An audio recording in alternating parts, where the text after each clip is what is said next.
Tantor Audio, a division of Recorded Books, presents Managing Anxiety with Mindfulness for Dummies by Joelle Jane Marshall. Narrated by Rebecca Mitchell.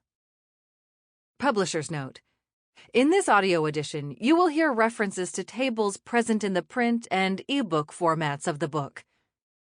Limit of liability, disclaimer of warranty.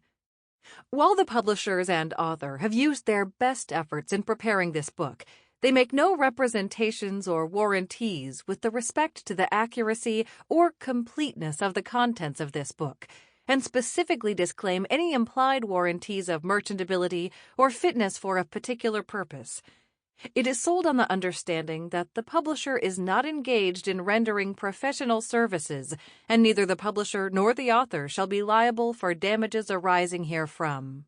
If professional advice or other expert assistance is required, the services of a competent professional should be sought. Introduction. Welcome to Managing Anxiety with Mindfulness for Dummies. Mindfulness has ancient roots in Buddhism and other religions, but is now rapidly gaining recognition as a secular practice that can help manage and reduce chronic pain, depression, and anxiety. It also has many other benefits, such as greater joy in the present moment, better sleep quality, and less stress. Everyone experiences some difficulties over the course of their life, including anxiety. This is a natural and normal part of the human experience.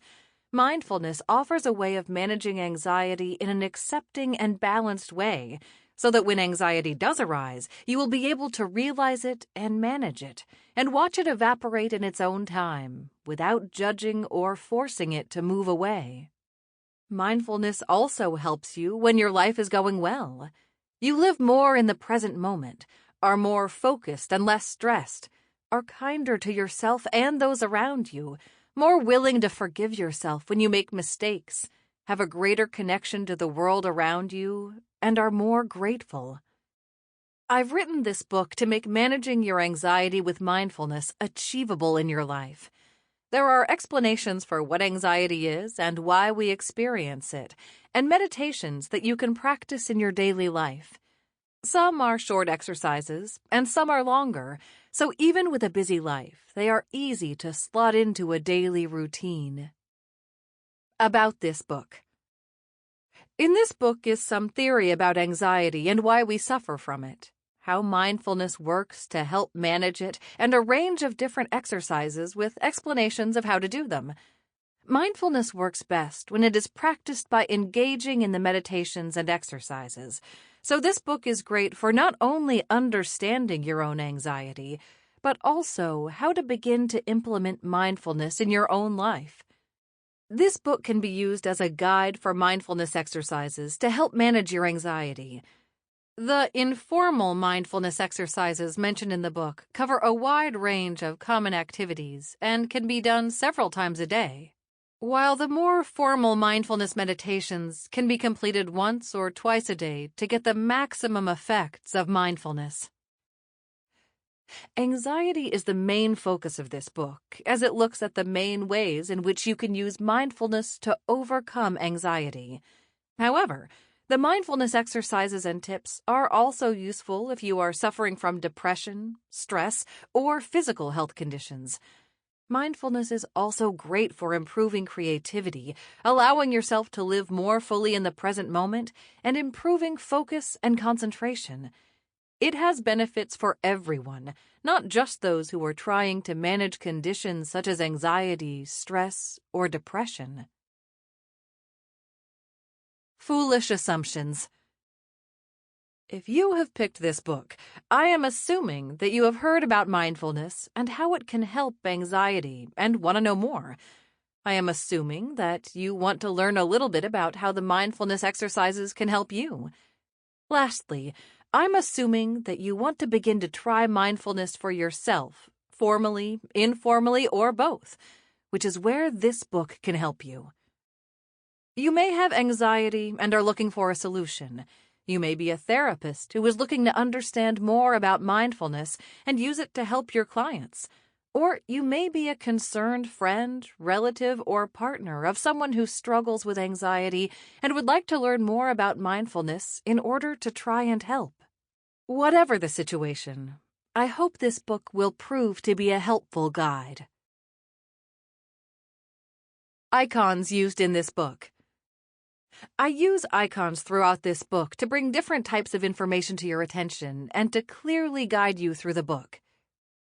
Remember, this icon is used to remind you to keep certain things in mind as you go through the book. Tip. The tip icon can offer little additions to help you enhance a particular exercise or meditation. Try this. This icon is used to help you engage with mindfulness exercises. Warning. This icon is an alarm that alerts you to common errors and possible dangers and warns you to take care. Wise words. This little owl is an icon for stories and little pearls of wisdom. Beyond the book. Find out more about managing anxiety with mindfulness by checking out the bonus content available to you at dummies.com. You can locate the book's e-cheat sheet at dummies.com/cheat-sheet/managing anxiety, where you'll find handy hints and tips. Be sure to visit the book's extra pages at dummies.com/extras/managing anxiety for further managing anxiety with mindfulness-related information and articles. Where to go from here? This book offers theory and some exercises to manage anxiety with mindfulness. Being more of a theory book, I give more space to understanding anxiety and mindfulness and less to practicing mindfulness. If you'd like a more practical approach to developing the mindfulness exercises and to experience some guided audio meditations, you may also like Mindfulness Workbook for Dummies by myself and Shamish Elidina. Part 1. Getting Started with Managing Anxiety. Web Extras. For Dummies can help you get started with lots of subjects. Visit dummies.com to learn more and do more with For Dummies. In this part, find out more about the common causes of anxiety. Discover just how anxiety affects your mind and body. Chapter 1. Peering into the world of anxiety.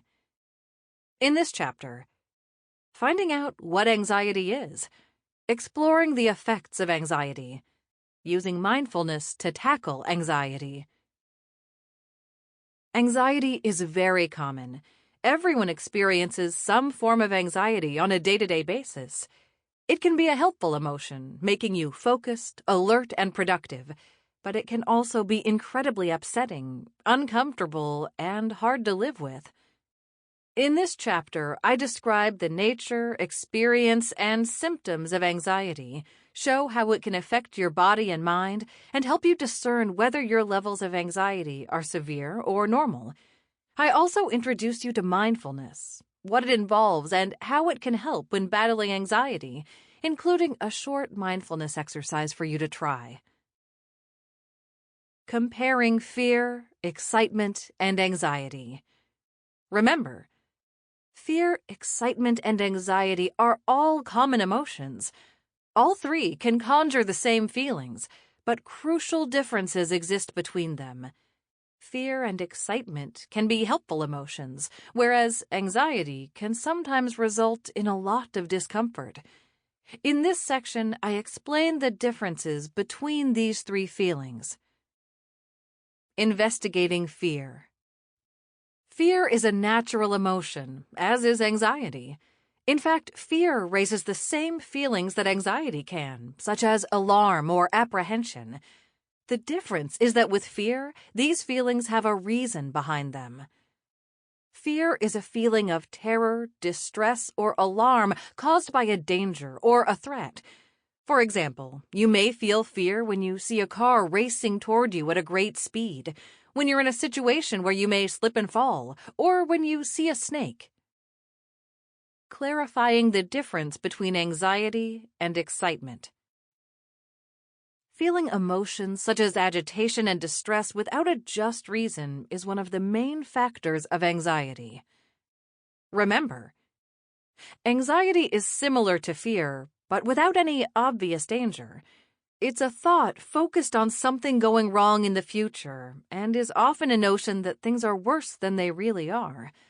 Sometimes a traumatic event or lots of stress-causing factors trigger anxiety, but other times it doesn't have an identifiable reason. For more on the causes of anxiety, check out Chapter 2.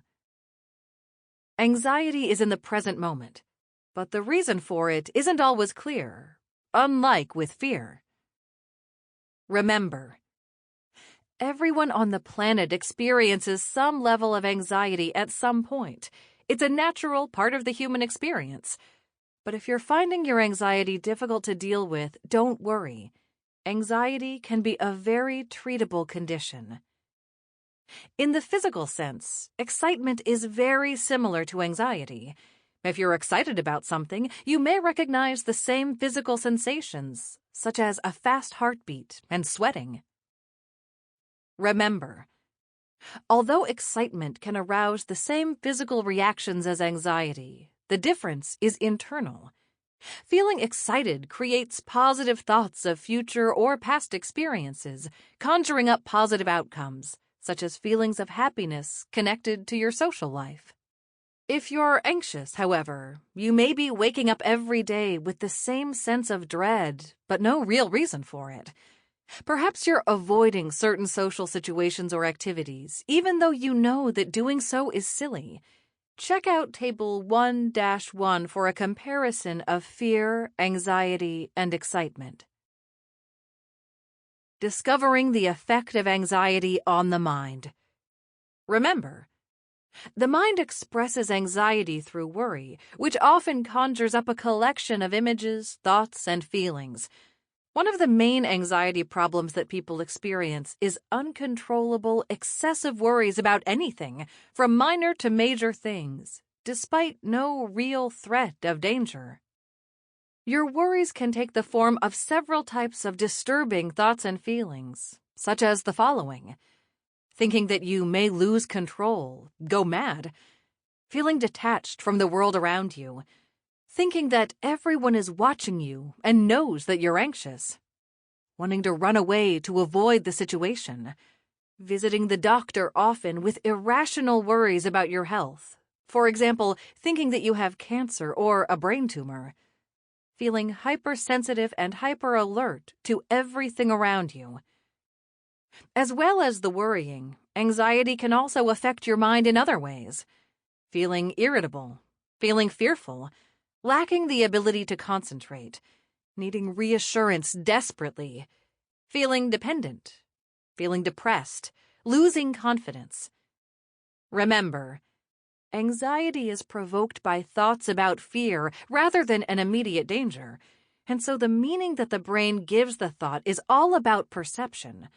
For example, you may have stumbled in a job interview just once, but the brain remembers this event as an unpleasant experience, which then creates anxiety. Other people may have also stumbled at previous job interviews, but did well at the next ones. Their brains didn't let the unpleasant experience take over. Listen to Chapter 4 for more on how thoughts affect your mind and body. Finding out the physical effects of anxiety on bodily functions.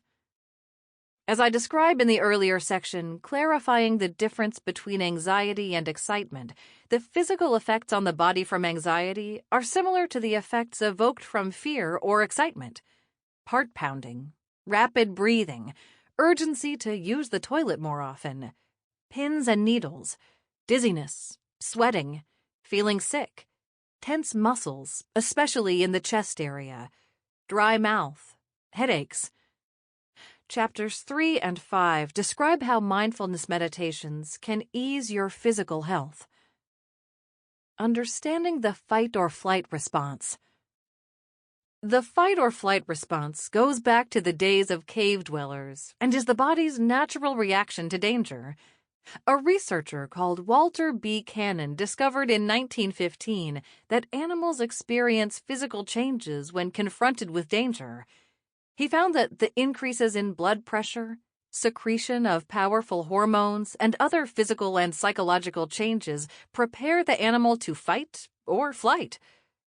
Humans experience the same response to danger. Fight or flight is useful when people need to defend their families against wild animals, save them from burning buildings, or run from a danger they can't fight off, such as a natural disaster. But when you're just doing day-to-day things, such as going to the shops, commuting to work, or looking after children, this sudden release of hormones and physical changes can be difficult to deal with. The excess chemicals that your body releases aren't needed.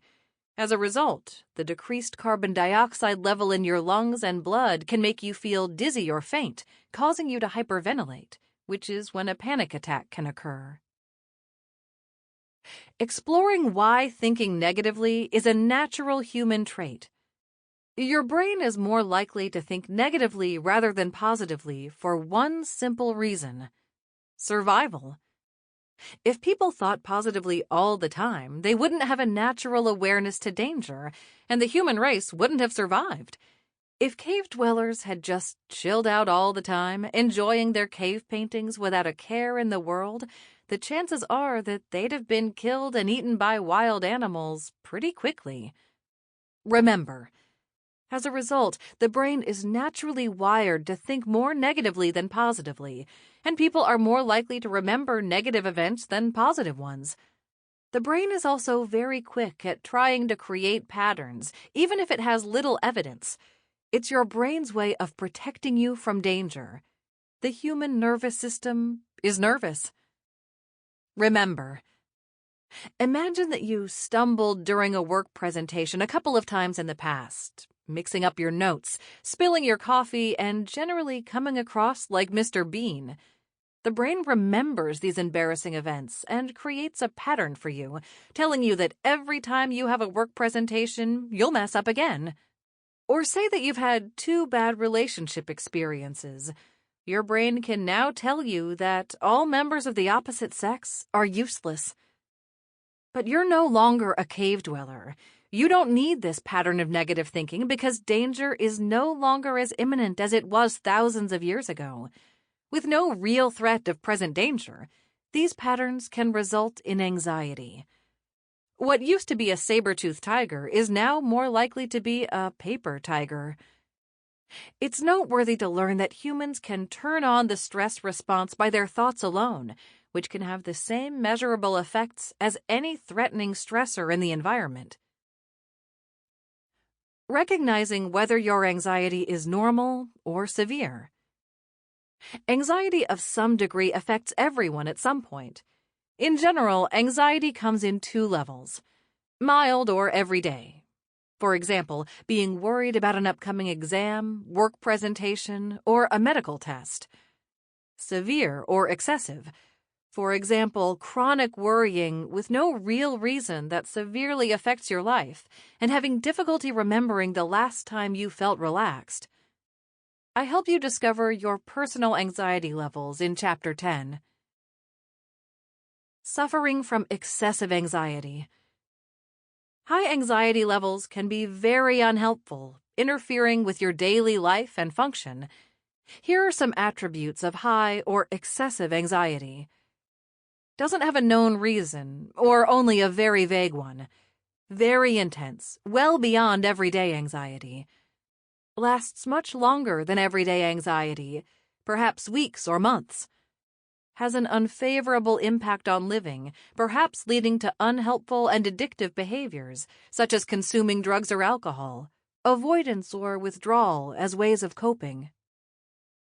Remember, sometimes you can have very high levels of anxiety without having an anxiety disorder that can be long-term, such as generalized anxiety disorder, GAD. This is normal and can be caused by stressful and traumatic life events, such as a divorce, moving house, the loss of a loved one, and other big life changes, which can create anxiety feelings. Mindfulness can help with this because it teaches you to be an observer of your experience rather than feel attached to it. So when life gets a little difficult, you can better manage any anxious feelings that may arise. Accepting that mild anxiety can be helpful. Mild anxiety that you don't find debilitating can be useful. Everyone worries, and as long as it isn't excessive, it can be a good thing. Anxiety increases your attention, and so can enhance productivity and performance. If I didn't have any anxiety whatsoever, I'd never get this chapter written. But I know that I have a deadline looming, and so my brain is kicking me into action to get writing and working. Otherwise, I'd still be at home lounging about. Here are some other examples of mild anxiety being helpful.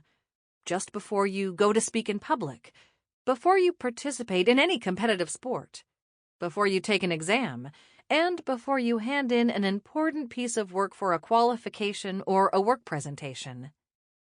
Your anxiety keeps you focused by increasing your attention, allowing you to stay productive and get the job done. Example: examining 2 common experiences of anxiety. Here's an example of how one event can spiral anxiety out of control. Janet was feeling unwell one day and got on a train at a busy time when everyone was leaving work. On this train, she started feeling really sick and then fainted suddenly. Other people on the train looked after her, and a friend met her to take her home. But she kept remembering the unpleasant event on that train home from her work. She started to take a different route to work and leave later so that the train wouldn't be as busy. She then started cutting down her hours at work, leaving the house when it was less busy on her route to work. Eventually, she started to work from home, fearful of other commuters and public transport and refusing to leave the house. No evidence supported the idea that Janet was going to get sick and faint on a train again, but her anxiety took over and stopped her from doing her daily commute that she was so used to. In this next common experience of anxiety, a stressful event arises, and the brain goes into overdrive. Adam was a bright and intelligent student. He enjoyed learning and getting involved in projects. He was creative and contributed a lot to whatever group he worked with. However, when exam time arrived, he suffered terrible anxiety. It took over his brain, and he found himself stressed, under pressure, and unable to concentrate on studying. He started to panic about the lack of study that his anxiety was stopping him from doing, thus making the anxiety worse. The more Adam started to worry about his anxiety causing these issues, the worse it got. Applying mindfulness to your anxiety. It is common sense to take a method and try it. If it fails, admit it frankly and try another. But above all, try something. Franklin D. Roosevelt. Scientific studies show that the development of a regular mindfulness practice can improve the way you experience life. With regular practice, you may feel less stressed, better equipped to deal with difficult situations, feelings, or emotions, including your anxiety, and more focused and healthier as a result. Chapter 7 goes into much more detail about your journey away from anxiety with mindfulness. Defining mindfulness. In its simplest form, mindfulness means paying attention to whatever's happening now in a non-judgmental way. It involves being aware of your present moment experience without judgment, while using compassion, curiosity, acceptance, and openness for yourself and other people and the world around you. You practice mindfulness with daily meditations and by living mindfully day to day, as I discuss in Chapter 8. I also describe 10 productive mindful attitudes to remember in Chapter 12. Try this. Set aside a couple of minutes for this exercise, which shows how it is possible to be mindful anywhere and at any time, just using your awareness to be in the present moment. 1. Take 3 deep breaths, holding each one for around 5 to 10 seconds. Feel the weight of your body on the seat if you're sitting, or your feet on the floor if you're standing. See whether you can feel any sensations with the part of the body that has contact with the floor or the seat. If you can't feel anything, that's okay and perfectly normal. Just be aware of the lack of sensation if you can. After a few moments, gently open your eyes. Try this. If your mind wanders off to other things during the meditation, don't worry. This is perfectly normal and is the nature of the mind. Just gently bring your attention back to the sensation of your body on the floor or chair. When you're focusing on the sensation of your body sitting or standing, you're bringing yourself into the present moment. This experience is what's happening right now, such as when you're standing or sitting to listen to this book. I provide a specific sitting meditation in Chapter 5.